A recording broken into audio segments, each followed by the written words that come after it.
بسم الله الرحمن الرحيم. السلام عليكم ورحمه الله وبركاته. مشاهدينا المحترمين على اليوتيوب، بتمنى من حضراتكم لايك وشير ونشترك في القناه عشان نوصلكم كل جديد ونصلي على النبي عشان كلنا ناخد ثواب. بفضل وليس امر نشترك في القناه بعد اذن حضراتكم.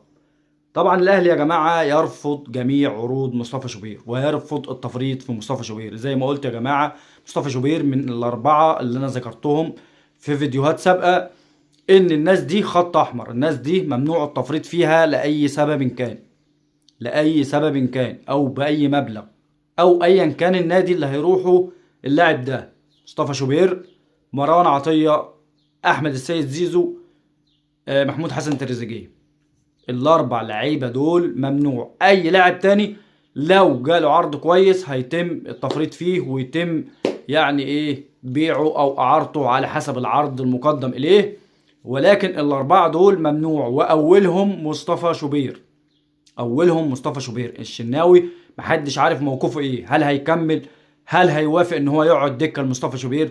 لان خلاص يا جماعه الاهلي اعلنها بشكل رسمي، مصطفى شوبير هو حارس الاهلي الفتره الجايه، حارس الاول. وكابتن حسام حسن اعتقد برضو اعلنها، سمعت خبر كده ان كابتن حسام حسن اعلن ان مصطفى شوبير هو حارس المنتخب الاول في كاس العالم للمنتخبات ان شاء الله. هنشوف الفترة الجاية، ولكن اتمنى تكون الاخبار دي صحيحة. مصطفى شوبير، اي حد يا جماعة هيقف على مصطفى شوبير الفترة الجاية فهو ظلم للنادي الاهلي وظلم لمنتخب مصر وظلم لمصطفى شوبير نفسه، وبتظلم اللي هيقف عليه ايا كان بقى، محمد الشناوي في النادي الاهلي او اي حد من الموجودين في منتخب مصر، سواء محمد الشناوي او غير محمد الشناوي. مصطفى شوبير يا جماعة افضل حارس في مصر، افضل حارس مرمى في مصر في الوقت الحالي، ان لم يكن طبعا افضل حارس داخل القاره. انا بقول داخل القاره، محليا مصطفى شوبير افضل حارس، انا بشوف كده. هي كلها وجهات نظر، كل واحد حر في وجهه نظره. انا وجهه نظري مصطفى شوبير افضل حارس مرمى داخليا في افريقيا في الوقت الحالي. تمام.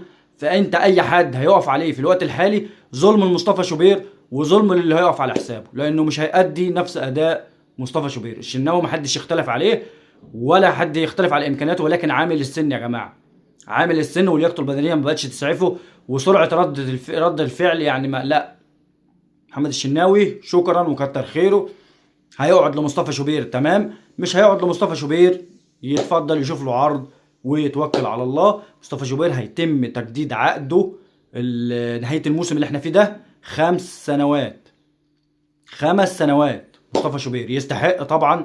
مصطفى شوبير يعني وقت ما تحتاجه بتلاقيه، وقت ما تحتاجه بتلاقيه وبيسد. ربنا يحميك يا ابني ويكفيك شر الاصابات.